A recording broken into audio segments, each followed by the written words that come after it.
Television Network. Hello everyone! Ako po si Deb. Maayong adlaw, ako si Juray. Kamo nagtanaw sa New Start Ozone Med Health and Wellness Talk Season 3. Ito ang programa na hatid sa inyo ng Ozone Med Wellness Clinic kung saan ibabahagi ng mga doktor ang kanilang kaalamang medikal tungkol sa inyong kalusugan. When your blood are full of oxygen, well saturated with oxygen molecule, there are best outcomes. Some people, they are well versed with nutrition, but for others, they have very little idea of what the basics of nutrition are. Ozone po will help, no? So, Right. pinapapasok niya kasi po ang oxygen sa cells. So, there will be improvement po ng cellular function and reduction ng inflammation. Ito yung magsasabi sa katawan natin na, merong problema, merong pamamagaba, merong pang nasira sa katawan. Kada episode among gihatod kaninyo ang mga impormasyon mahitungod sa mga sakit, pero dili lang ni para sa mga may sakit. Hasta usab kamo nga nagtan-aw mga walay sakit ug dili ganahan magkasakit. Ang nagbigay po sa akin yan, nakasaloob talaga yung anak ko na sinabi yung mami, huwag kang umiyak, galing ka. Nagagamot na yan. Sobrang natakot talaga ako. First time sa buong buhay ko na naranasan ko lahat ng ganung laboratory. So natakot ako. Pero nandun din naman yung faith kay God na talagang lahat yun pagdadaanan ko dahil yun yung plano niya at talagang pagdadaanan ko yun. Pero nandyan siya para tulungan ako. Malaki yung possibility na magkaroon ako ng colostomy bag. Nakakabigla din, ano? Lalo na, bata pa yung anak ko. Ang sabi naman ng doktor, kailangan daw operahan ako. Kailangan ko pong bumalik ng Dubai. Sabi sa akin, Sir, i-admit ka na namin. Sa mga nanonood ngayon sa online at local channel ng CCTN, ako po si Deborah. Maayong adlaw, Luzon, Visayas ug Mindanao ug sa mga nagtan-aw sa online. Kini si Juray and you are watching New Start Ozone Med Health and Wellness Talk Season 3. Mga taga Visayas at Mindanao at kayong mga nanonood via online, maayong adlaw po sa inyong lahat. At maayong adlaw, Kuya Juray. Maayong adlaw, Deb. Happy kay ko nga nagkita ta. This is our Season 3. So, Yes. layo na, no? From Season 1, Season 2, glory to God, nakaabot na ng Season 3. And sa mga nagtanaw karon sa mga cable channels sa mga probinsya ug dinhi sa CCTN Channel 47, daghang kayong salamat nga inyong giubanan dinhi sa among third season. Okay, Deb, Season 3 na natin. Ang dami nating pinagdaanan. Ang dami nating naituro sa ating mga audience, no? From Season 1, Season 2. Ngayon, Season 3, alam kong mas malaki at mas marami pa tayong dapat pag-uusapan. Episode 1, anong topic natin at sinong kasama ni Doc Rio ngayon? Yes, ang topic po natin today ay pain management. At kasama ni Doc Rio ngayon ang ating physician in charge sa Ozone Med Cebu na si Doc M.I. Aguinaldo. Di na natin patatagalin pa. Magpahiluna na mo din ha. I will turn you over to Doc Rio and Doc M.I. Good day! We are here in our Season 3 sa ating New Start program.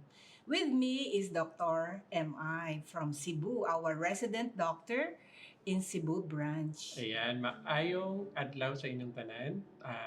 Salamat po sa pag-introduce sa akin, Doc. Kamusta pa? Mabuti naman. At kamusta din ang Cebu? Iyan po, marami po tayong patient na natutulungan sa Cebu.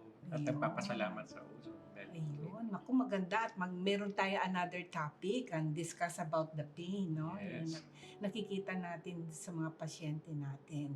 And dito para malinawan sila, magkaroon ng information of how to do and what to do so that we can a well-informed patient have a very good decision making also later on sa kanilang pagti-treatment. Okay, so very important kasi maintindihan natin bakit nagko-cause ng pain. Kasi usually nakikita natin, Doc, mga cancer patient no?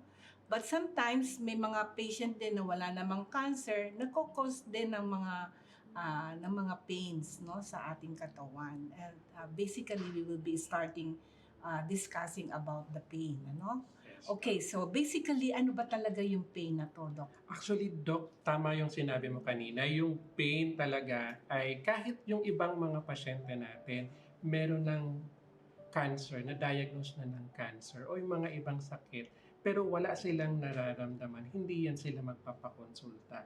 Magpapakonsulta at magpapatreatment lang yan sila kapag nandun na yung pain. Pag hindi na sila makatulog, hindi na nila nagagampanan yung mga trabaho nila o yung work nila o yung mga ibang activity sa bahay, doon minsan nagsisimula na magpapakonsulta sa atin. So yung pain na question po ninyo, ano ba talaga ang pain? Ito yung parang, kanina sabi ko, parang alarm system ng katawan natin. Ito yung magsasabi sa katawan natin na, oh, merong problema, merong pamamagaba, merong pang nasira sa katawan, merong bang mga irritation sa nerves natin, o iba pa, like kulang sa oxygen yung katawan Talaga, natin. oo. Yun. Right, for example, minsan yung mga diabetic, talaga sumasakit na ulo nila at nagsasabing katawan nila that sugar is going down. Tapos pag meron ng mga may may mga pain na dito sa ating mga neuropathy, no? Yes. Parang tinutusok, yun ang explanation, ayun ang mga experience na sinasabi nila. Correct No? po.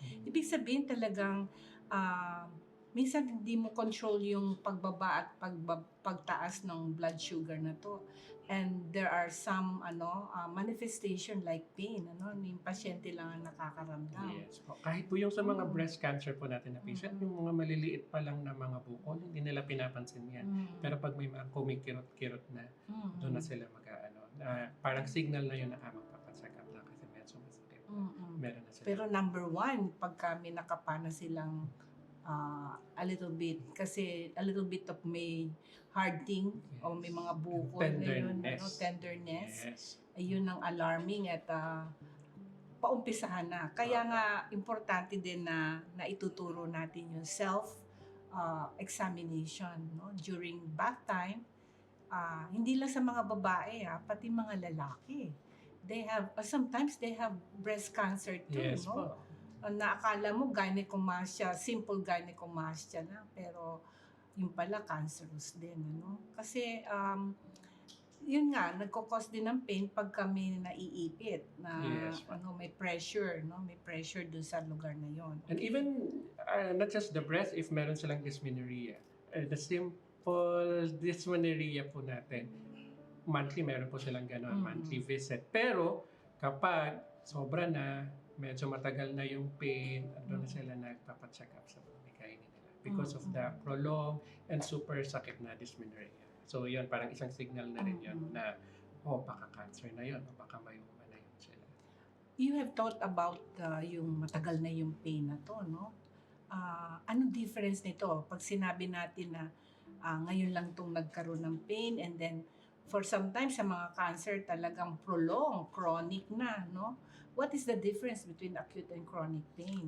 Yung acute po na pain, ay kanina sinabi natin, parang ito ay alarm system na merong nangyayari. Ito yung parang signal or flag natin na, kailangan na tayo magpagamot kasi parang panlaban na yun sa sa katawan natin. Pero pag chronic na, medyo iba na yung usapan. Pag chronic na yung pain, ibig sabihin, hindi na siya alarm system.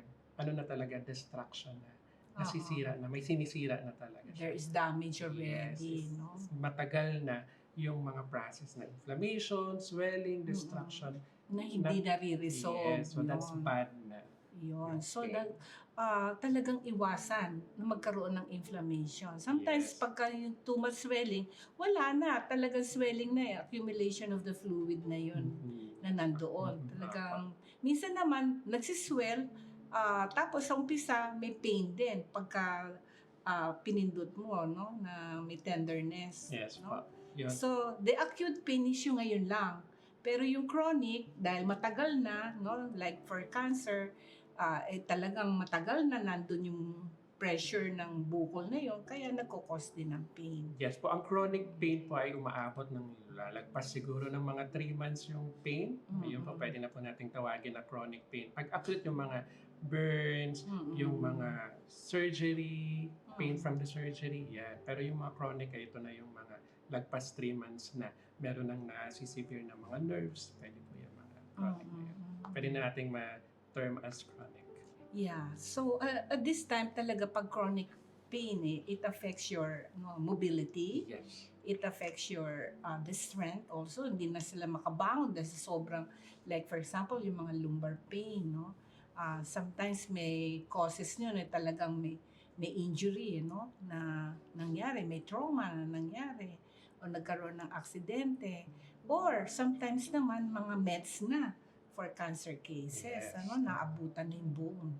Ayan, kaya pati yung energy nila talagang lower down, no? And Yes. dahil sa sobrang sakit, hindi na nakakatulog. Correct. Again, the sleeping pattern are being disturbed in our New Start program. Kaya mahalaga mapag-usapan talaga tong pain na to. In particular, kahit na wala po kayong cancer, so that you can prevent getting this pain. Pagka ganong acute, yung ngayon lang, at nare-resolve naman yung by water therapy, by flushing out all of those toxins, no? And then ito also challenges sa mga kidney natin, hindi yung konting kirot. Naalala ko nun sa Amerika, talagang konting kirot lang, nandiyan ng Tylenol, ibuprofen, inom na kagad sila. Takot na takot sa pain. Alam nyo, that causes also some damages to the kidney function. Kaya yung iba nagkakaroon ng mabilis na kidney failure, no? And then yung too much talaga. Like, too much of taking all of those synthetic medicine Right. that we have prescribing. Pagka inaral niyo po yung literature ng mga pinapainom sa inyo, no, namin, no, mga piniprescribe namin, the pros and cons of using this for a prolonged time also causes some detrimental effect, no, sa kidney natin. Pero Doc, may question ako.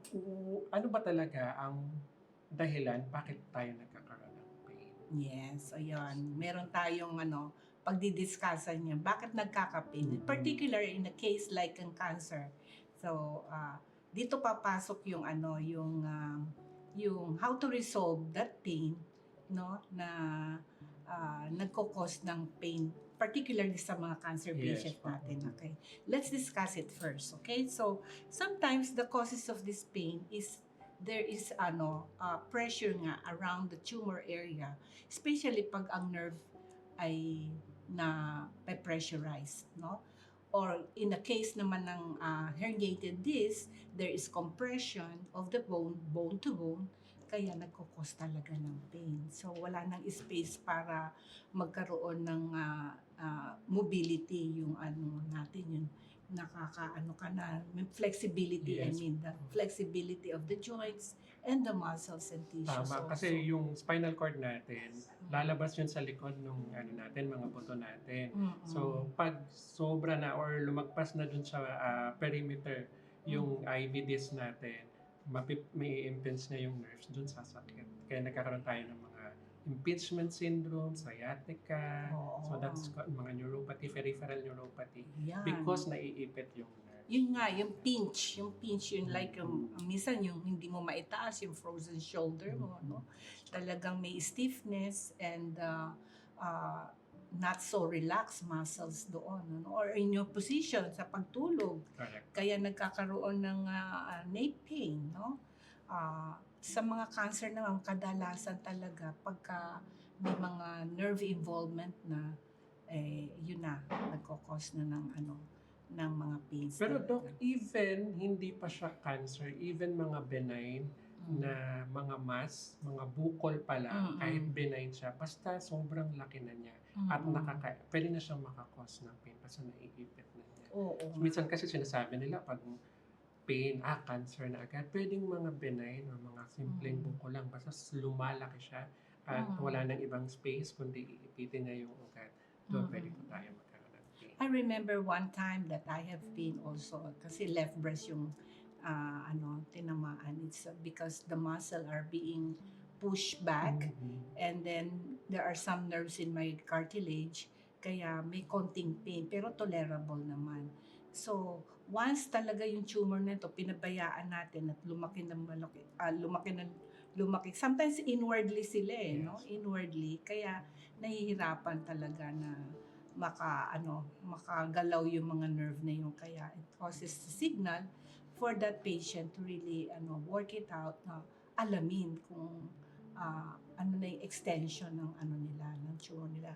Kaya wag po kayo matakot, no? Kailangan alamin natin ano nangyayari sa ating katawan so that we can step by step prevent the further deterioration ng ating body system. So very important dito, kaya ako excited is yung role ng ng ozone therapy. Correct. Kasi may anti-pain siya no? Kaya I'm very much thankful that we will be able to understand how the role of this ozone therapy could relieve the pain naturally. Yes, correct po. So, Instead of them taking a lot of pain relievers and Correct. di ba? marami pong, sabi nga po ninyo, maraming action yung ozone therapy sa pain na mechanism po. So, kanina nabanggit po ninyo na ang isang cause ng pain ay because of nerve impingement. Yung second naman po ay yung pamamaga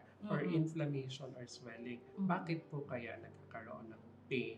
Because of the swelling. Yes, oo. Dun nga yung pagpapasok ng may mga blockage Ganun na din. nangyayari, no? May mga nangyayari dun sa mga ligaments, sa mga nerve, especially pag may yung mga pain receptors sa nerve, at natitrigger yan na nagkakaroon ng blockage doon. Kaya with the ozone therapy, dun din natin i-discuss, kasi ang ozone an oxygen molecule. So siguro ito yung pinakamalaking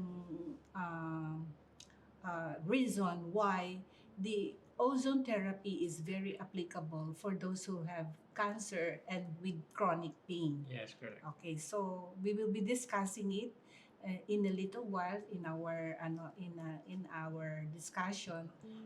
Medyo mahaba-haba ng konti kasi 5 explanations natin yan, so that we can discuss more sa ating pagbabalik sa ating part 2 ng season 3 ng role of the pain in cancer patient in our New Start program. Thank you po, Doc Rio and Doc MI. Babalikan po natin sila in a while. Sa ngayon, Kuya Jure, kwentong Ozone Med naman tayo. Since ikaw yung nakakapag-interview ng ating mga pasyente at marami ka ng mga narinig na testimony sa kanila, ano yung mga tumatak sa'yo? Actually, Deb, sa buong nag-open tayo ng Ozone Med, 5 years na tayo from Quezon City, we have 50 plus overcomers. So imagine that higit pa sa 50 ang mga meron tayong kwento, Deb, But all this, isa talaga sa pinaka tumatak sa akin, yung nag-multiple yung kanyang metastasis. Na akala niya 6 months to live na, pero glory to God, this time, ngayon, patapos na ang 2025, magti-2026 pa, buhay na siya, buhay pa siya, at patuloy pa siyang bubuhayin ng Panginoon, Deb. Tama ka dyan, Kuya Jure. Ang dami na nating narinig na mga healing testimonies at overcoming journeys na talagang nag-inspire sa ating mga pasyente. Og kamo din nga nagtanaw karon, hatagan pa namo kamo og laing inspirasyon dahil ipapakita natin sa kanila, Deb, ang isang istorya ng isang overseas Filipino worker, isang OFW na talagang doon siya naabutan ng kanyang sakit. At imagine yung reality na sobrang payat niya, butot balat na nang umuwi sa Pilipinas, hirap makabangon. But sa tulong ng ozone therapy natin dito sa Ozone Med, talagang makikita mo yung progress niya, yung transformation sa pagiging bedridden, na ngayon ay bumabalik na sa abroad at nasa abroad siya ngayon na nanonood sa atin. Tutukan natin itong kwentong ito, kaya subaybayan po natin at abangan natin. At ito na talaga, ipapakita na namin ang kwento ng isang OFW, ang aming pasyente mula sa Ozone Med, Quezon City.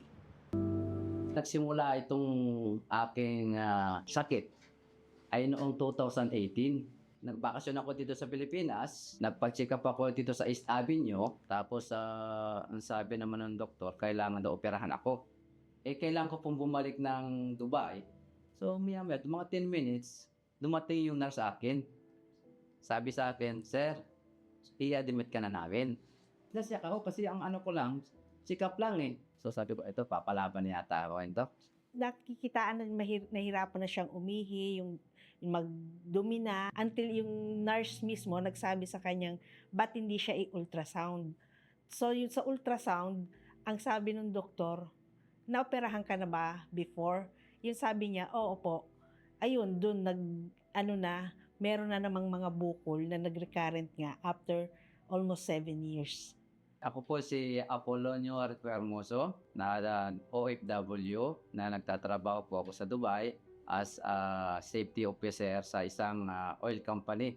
Diagnose po ako ng GIST, gastrointestinal stromal tumor. Nagsimula itong aking sakit ay noong 2018. Nagbakasyon ako dito sa Pilipinas. Nagpa-check up ako dito sa East Avenue. Napasilalim ako sa mga lab test. So, anong nangyari po, binayopsy ako. Binayopsy yung bukol ko. Tapos, ang sabi naman ng doktor, kailangan daw operahan ako.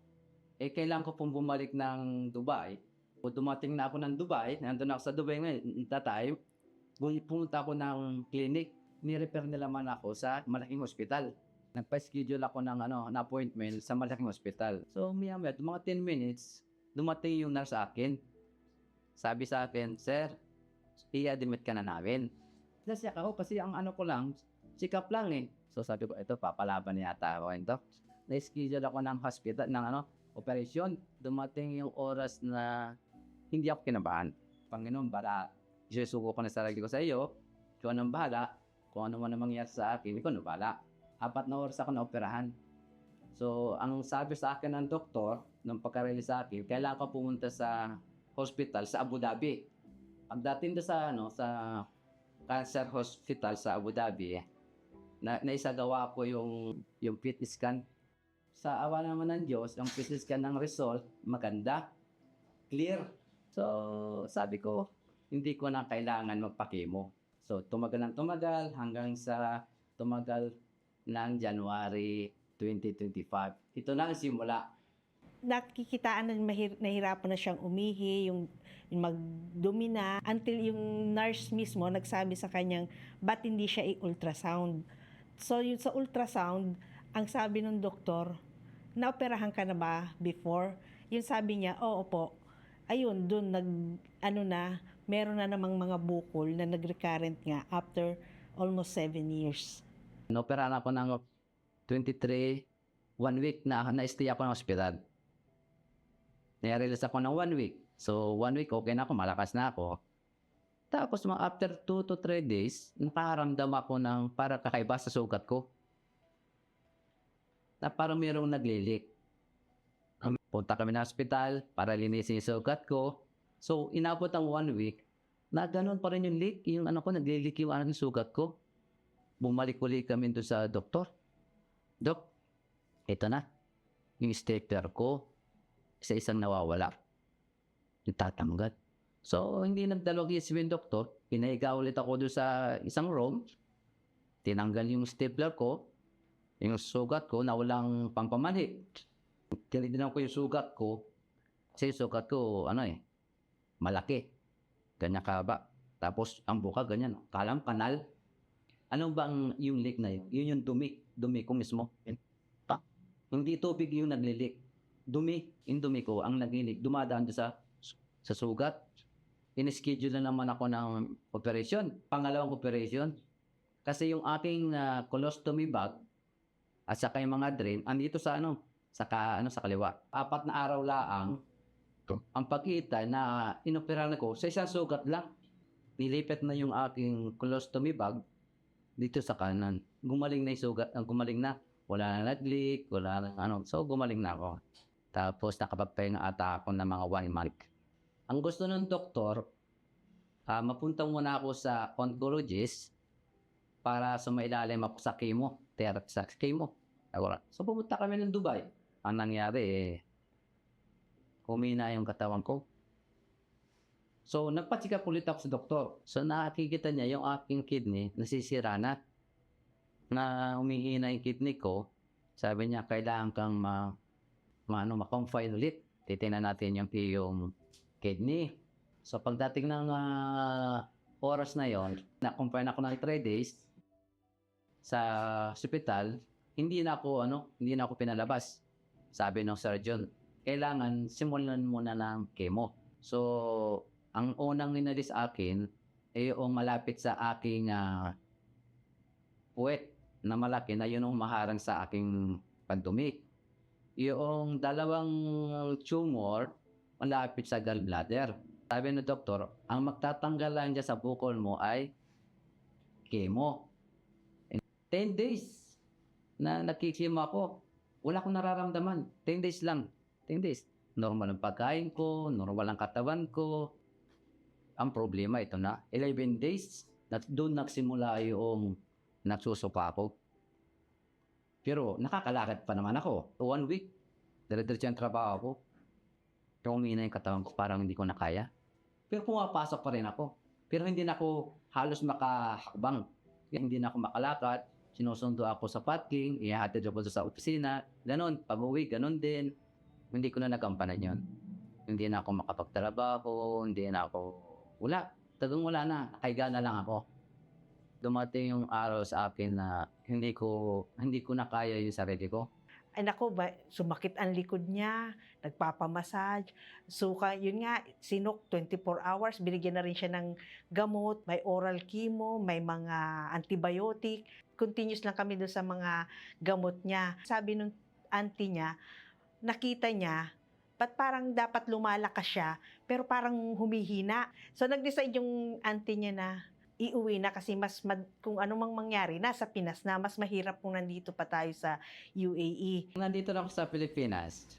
So, ito namang aking manager, bago pa kami umalis ng UAE, bago dito, nung medyo malakas-lakas pa ako, nasabihan itong ozone, subukan ninyo ron sa ozone. Yun na, sige, sabi okay lang. Pumunta kami dito sa ozone, nagpamasortisyon kami. Sa isang linggo, dalawang session na ano kami. Parang inabot ang isang buwan. Nagbago na yung ko, yung katawan ko. Nakalakad ako, sabi ko, sa tulong ng Panginoon, pinalakad ako. 1 buwan lang yun. Pinalakad ako, Tapos yung yung pagkain ko, talagang hindi kain, lamon. Kung ano yung nasa hapagkainan, ubusin ko yan. Sabi ko, himala talaga. Dahil nga sa ginamit ng Panginoon ng ozone, pinalakas ako, binalik ako sa normal na kondisyon, nakakalakad na ako, nakakapapasyal na ako, na wala akong tungkod. Ginamit ng Panginoon ng ozone para ibalik ako sa normal na kondisyon. Napakalaki ng nagawa ng ozone sa kanyang health. Na talagang hindi mo akalain na from 37 kilo, 55 na siya ngayon. Talagang maraming salamat sa iyo, aking asawa, dahil sa tiyaga at pasensya sa mga na aking nagawa na alam mo naman yun, noon ako nasa hospital ako. Talagang hindi mo ako iniwan. Sa hirapan ako sa ginawa, talagang hindi mo ako iniwan. Hanggang sa bumalik ulit tayo sa ating sitwasyon na maayos, nandiyan ka pa rin. Dahil sa ozone therapy, gumaling ako.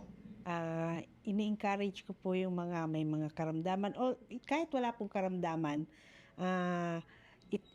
pumunta po kayo dito sa ozone. Talagang masasabi ko po, napakalaki po ng naging pagbabago ng aking asawa, na simula na siya ay nag-ozone therapy. Nire-recommend ko po sa inyo na kung maaari po na itry nyo pong magpa-ozone, at napakalaki pong epekto sa inyong kalusugan.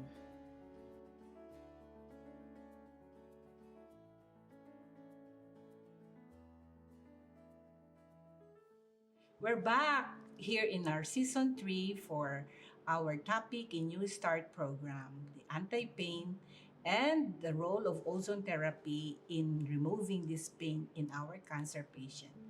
Na hindi lang po ito for cancer, and for those who have been experiencing also some acute pains, no? Okay, so let's start again, Doc MI. Kanina pinag-usapan natin yung mga causes ng pain na to, no?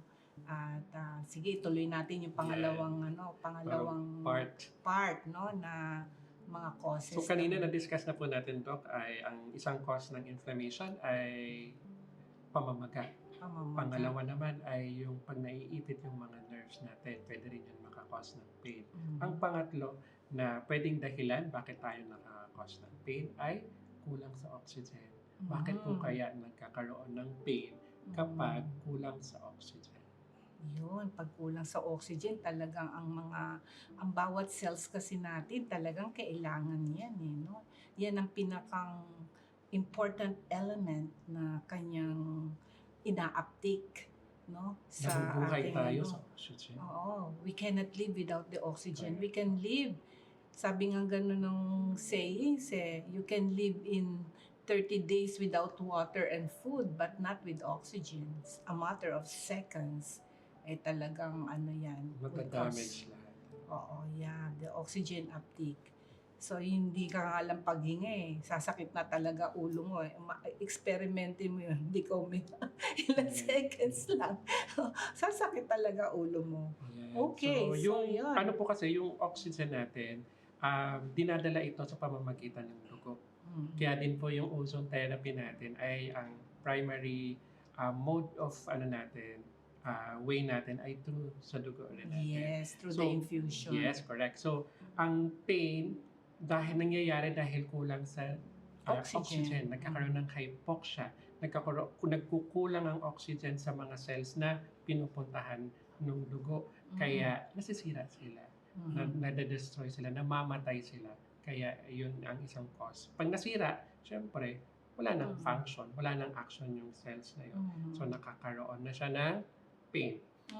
Tama po ba? So he's also emitting some toxic effect from those damages. Yes. And that we call the free radicals. So what does this inflammation do is that to neutralize the free radicals that is being formed during that time na pagka talagang nauubusan na ng oxygen ang bawat cells and tissues and even the organ itself. Correct. Okay? And also, kapag nasisira na yung cells natin, nagkakaroon tayo ng accumulation of lactic acid. So, nagkakaroon ng acidosis. So, yun, mas lalo tayo nagkakaroon ng pain, distractions, lalo. Parang mas lalong nagkakaroon ng malaking cycle of destruction sa katawan. Yan, yung acidotic, talagang mahapdi, irritating. Pag sinabi nating acid talaga. Ayun, kaya medyo stiff yung mga muscles, no? Correct. And then, wag na-infuse natin ng oxygen na yan, yung ozone, ayun, nagkakos ng relaxation. Maayos na yung pH, Yes, maayos na yung yes. cells natin, nawawala na yung acid or yung lactic acid na accumulations. So, nawawala na yung pain natin.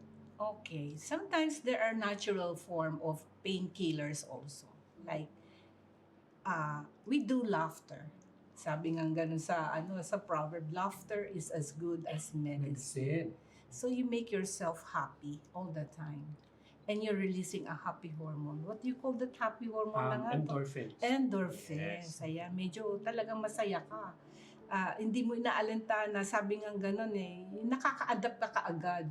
Your body is very adaptable to any situation. May it be traumatic or parang Pilipino, isa sa natin niya katangian. Bilis natin mag-adapt. Correct.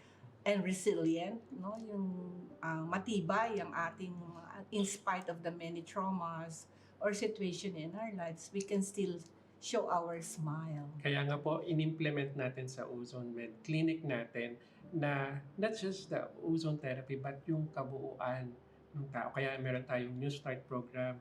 Kasama doon yung yung impact ng buhay natin, yung Yes. positive outlook natin. Kasi because of your story, nasabi niyo po doon sa story po ninyo na meron kayong yung tumatawa kayo sa isang room. Oo. Every day, meron kayong Yeah. nagpa-practice kayo. Pwede mo bang ikwento yun? Ano nangyari? Ang ganda, no? Kasi you just held your hands in your diaphragm and then you just do the ha ha ha, hi hi hi, ho ho ho. And then you are releasing the carbon dioxide already. Tama, nahawa na nga po ako sa inyo. Tumawa Kaya na. lang, sabi ko nga, huwag mong gawin na solo ka lang at baka mapagbintangan ka. Kaya mas maganda yung group kayo. Or try to find a theater na wherein you can altogether view as na medyo masayang mga movie, no? Especially kung ikaw ay nakakaranas na ng sakit mo, wag na yung madrama. Kaya hanapin natin yung mga masasaya. Comedy. Comedy, yan. Talaga, part ng ano natin doon sa temperament that every day we should be happy, not moody, not irritable. Sometimes hindi natin masisi din, kasi pagka talagang masakit, irritable ang pasyente. No? And if you have that condition or you're concerned sa inyong health, talagang babagsak talaga yung ang dami nga nakasalalay pa rin doon no? Like for example, katulad ng mga elderly natin, talagang sumasama yung kanilang anxiousness, no? Emotionally, may pain din sila. Hindi man nakikita sa labas, talagang in the mind, nag-iisip din sila, paano na, no? Ayaw naman nilang paalaga kasi may mga kanya-kanya na yung mga anak nila, no? But sometimes because we are very close, yung culture natin, that we take care of our elderly, we take care of our loved ones, yung mga oldest natin, no? Kaya sa atin parang lang yun, talagang we give out everything that we show our love for them. And that is also an increasing support, no, for them to go on with this life in spite na na-diagnose ka na. Tama, correct. Kaya ito yung isang way para tumaas yung mga endorphins natin. Kaya talagang bilib ako sa Ozone Med Wellness Clinic kasi tinuturo rin natin on how tapos binabantayan din natin sila.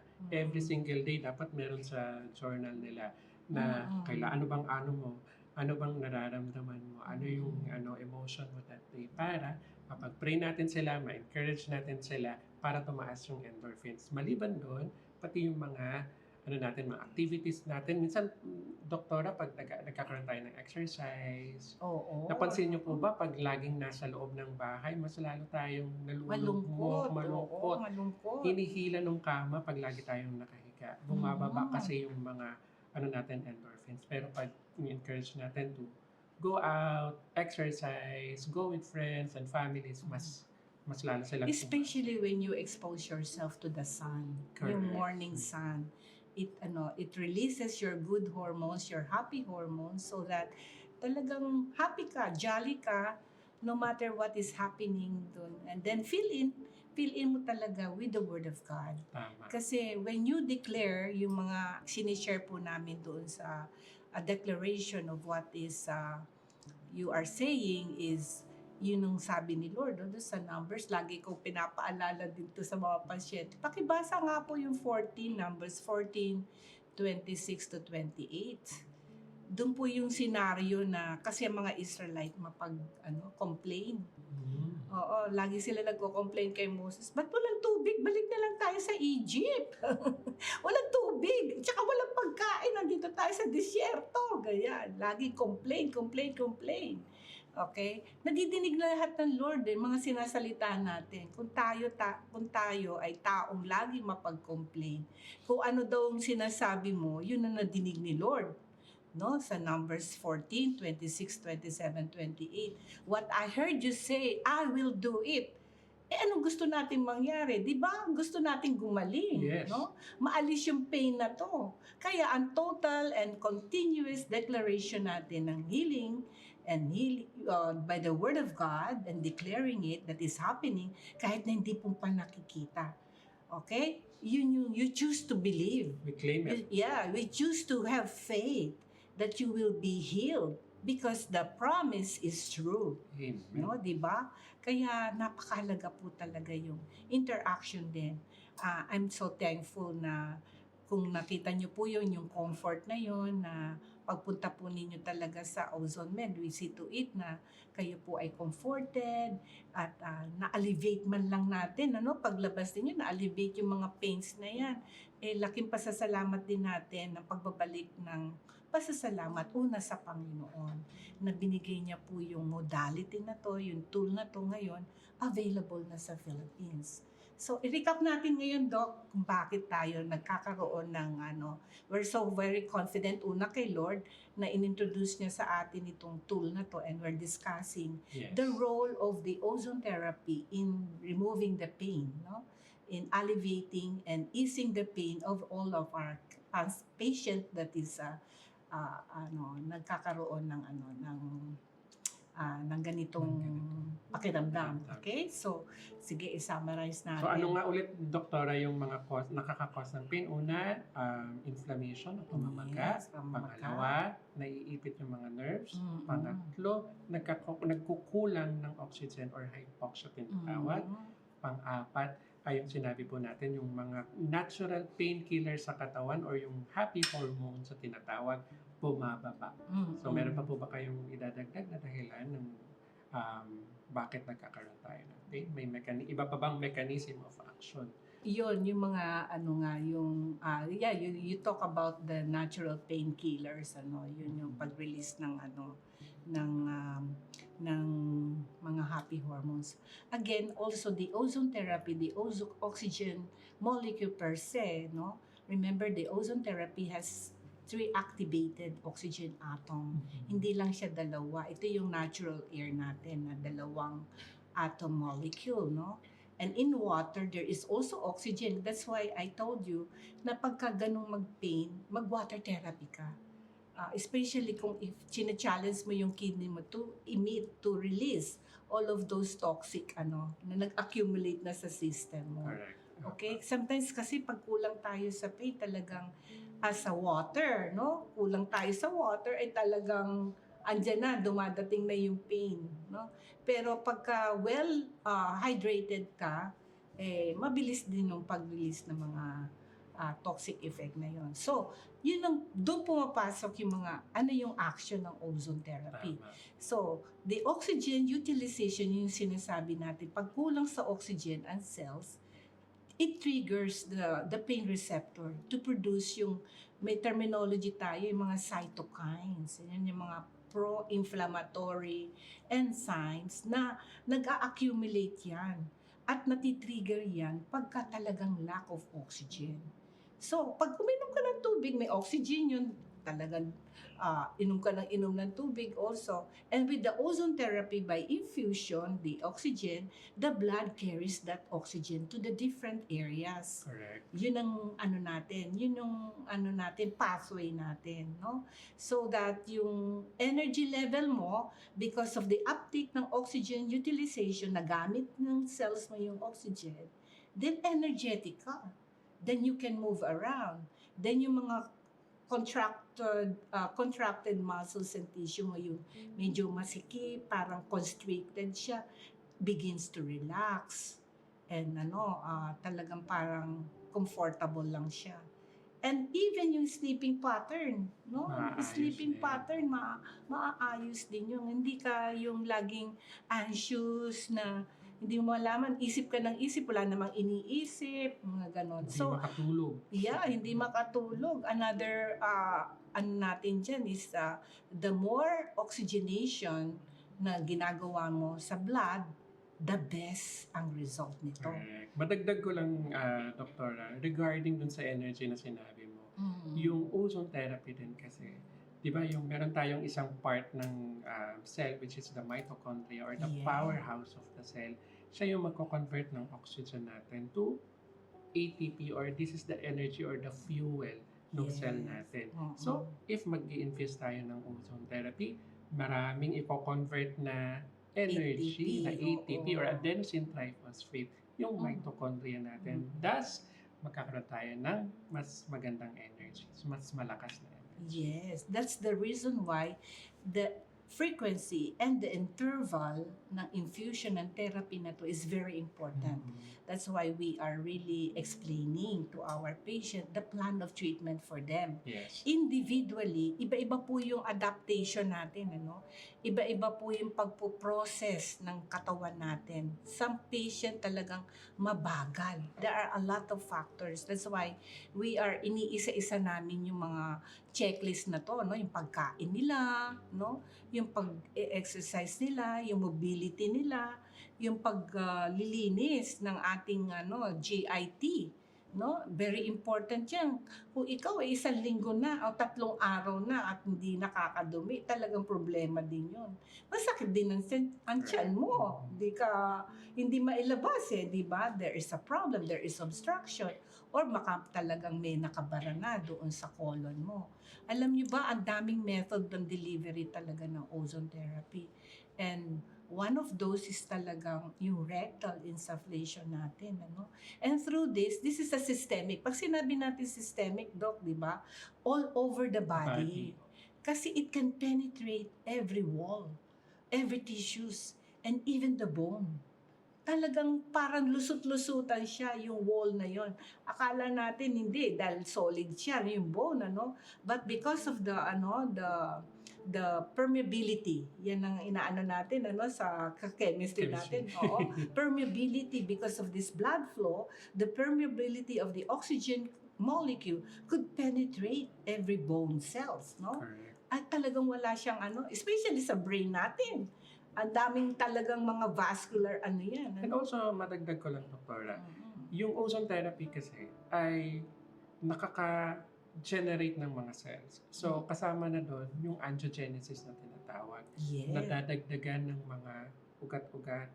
So, pag nagkakaroon ng mga microcirculation, mas maraming oxygen na lalo, yung pupunta doon sa mga cells natin. So, mas ma-lessen yung pain, mas gaganda yung repair, so, and Yes. other effects of the ozone therapy. Mm-mm. Okay, so may- And also yung warmthness, pagka talagang like yung sa ear insufflation na nila na experience nila, medyo warm yung talagang ozone na ozone yun. But we don't smell it, we don't inhale it, and that's very toxic pag in-inhale po ninyo ang ozone therapy. That's the reason why the very important and it's very safe once it is used for infusion in the blood mismo. Kasi pagka kineri yan ng red blood cells, ay talagang didiretso yan papunta doon sa mga area na lack of oxygen. So, tingnan nyo, talagang super miracle and Correct. supercharged molecule ang ating ozone therapy. Again, doon sa mga joint naman, bakit nagkakaroon ng pain yan? Yung mga arthritis, we do the prolozone procedure also in our clinic, Kasi this is we use also a specialized solution before we inject the ozone medical gas, that also improve with this the prolozone solution simulates the molecules of the body fluid, na may added tayo mga na inilagay din na ozone molecule doon in a certain concentration to alleviate yung pain na yun. Makwento ko lang, Doc, meron kaming recent na patient. She's from Australia. And siya, triathlete. Wow, So, triathlete, mga athletic. 60-year-old na Wow, female. how I can run, I can still walk, I'm 64 now. Wow. Tapos, meron siyang chronic pain sa kanyang hip joint. And then, sabi nga po ninyo, with prolozone or injection ng ozone, infusion of the ozone therapy, doon sa joint directly, isang treatment pa lang, sabi niya, na-relieve talaga siya. So, may plan pa kasi talaga siya to go with, merong malaking event. So, ngayon, nag-join siya. Other than the joint, it also relaxes kasi the muscle na nandun yung insertion and origin, yung kinakabitan ng mga muscles doon sa joint. Minsan, medyo nagiging stiff. Minsan, nagiging inflamed yun. Minsan, may mga cramps yun. And, accumulation of substance P na tinatawag, kung naalala nyo yun, substance P is the pain molecule na nag-accumulate maliban sa lactic acid kapag sobrang injury na mga muscles natin. So, yun, nakakatulong yun na mawala. And so, there is a tissue repair. Yes. Kaya nga yung big R's, 5 R's natin sinasabi sa ozone therapy, There is regeneration, there is repair, there is rejuvenation, there is reduction of the pain, Talagang it reduces the pain, and an anti-aging also. Kaya rejuvenation pa rin. Dahil talagang gaganda ka. Correct. Walang wrinkles. Yan. Without surgery. Although we are both cosmetic surgeon. By the way, we're both cosmetic surgeon.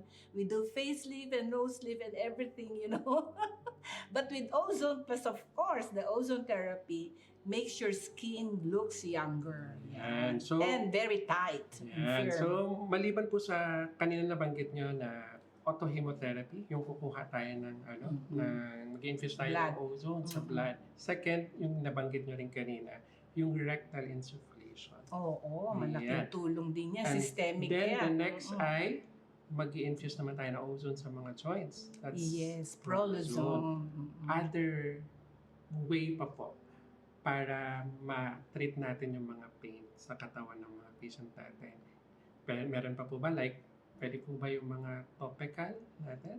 Okay, we are Yung mga also wands natin. wanted to have the lessening of the pain and also a needleless naman ito, needleless of introduction of the ozone in the body pores. And we call it the ozone hypothermic. Okay, hypothermic pod. We have the hypothermic pod that is wherein the ozone molecules infusion is very quick. Hindi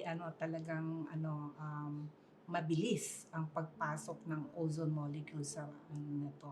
Kaya yung mga hindi makawalk, even yung mga arthritic legs ngayon na hindi makawalk, marirelax yun at magkakaroon ng introduction of the ozone molecule through the hyperthermic pad. How is it? Kasi when you apply the heat, it open up the spores, no?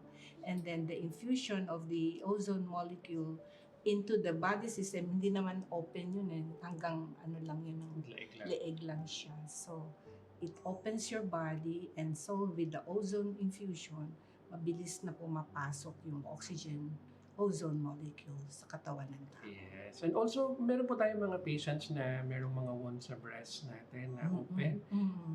If nag-i-infuse pa tayo through the wound bagging, nawawala. Oh, yes, definitely. Wala din pain yun, no? Nakakaalis din pagka nag-wound bagging tayo. Okay, so that's it. There are a lot of things to know and understand. And if you have some more inquiries and suggested topics na gusto po ninyo, you can send us through our email. And syempre, ngayon, Doc MI, no, talagang bumati ka at imbitahan natin ng mga Kabisayaan and even Mindanao and sa season na ito, no? Ayan, ini-invite ko po kayo mga fellow taga Visayas area. In-invite ko po kayo sa Ozone Med Wellness Clinic, sa ating clinic sa BPI Corporate Center sa 12th floor po tayo located. Malapit po ito sa Ayala sa Cebu Business Park. So you can look at the screen sa below para makita po natin yung kabuuang info. Thank you, Dr. MI. Magkita-kita po tayo dyan sa Cebu sa next natin, pagbisita po dyan sa lugar ninyo. And see you on our next episode. God bless! Daghang salamat, Doc MI and Doc Rio. At sa inyong mga nagsubaybay ngayon dito sa New Start, umaasa kami na marami din kayong natutunan sa topic natin today. O kamo nga nagtanaw karon ani nga episode, i-share ni ninyo sa inyong mga kailang nga naigibati nga sakit, especially kung pain ang ilang problema ang giatubang karon. O syempre, gusto namo nga makatabang mi ninyo busa i-scan kining QR code nga inyong nakita karon sa inyong mga screen, sa inyong pagtanaw sa YouTube o dinhi sa Facebook o sa inyong mga TV screens. I-scan ninyo kay kamo among hatagan og special discount og privileges sa among mga branches sa Ozone Med Cebu, Ozone Med Davao o sa Ozone Med Bacolod City. To know more about ozone therapy, please visit our Facebook page, Ozone Med Wellness Clinic, or our website, www.ozonemedclinic.com. Follow us po in all of our social media accounts sa Instagram at sa TikTok. This is Deborah. Daghang salamat sa inyong pagtutok ani nga episode ug magkita-kita ta sa sunod pa namo nga mga gitaganan ninyong mga episode kay Baumi nga dako nig maitabang ninyo.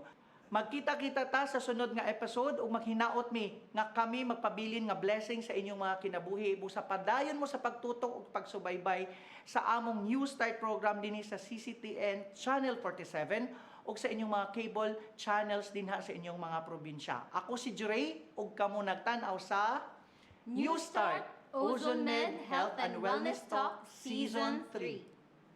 At angin next week. Let's talk about naman yung ano yung mga measurement natin. Kasi in our generation now, we can talk about how can we measure the longevity or the lifespan of a person. Ngayon, nalalaman din natin yung longevity ng person by the measurement of epigenetic testing. Those people po who are living long, mga 100 years old centenarians, nagsasaka pa yan, nagtatanim, nagpupukpok, karpintero, whatever, Dok. Kaya grabe ang kanilang muscle strength because what we eat, we become. And monitoring all those factors na tinuturo natin sa ating programa, napakalaking factor ito. Ang telomere mo is shorter, so meaning shorter ang lifespan mo. Pag longer is you have a longer lifespan. Ozone Med Wellness Clinic New Start. Napapanood every Saturday 8 to 9 a.m. Ug ang replay airing matag Miyerkules 1:00 hangtod 2:00 sa hapon dinhi lang sa CCTN Channel 47. Pasko sa Subo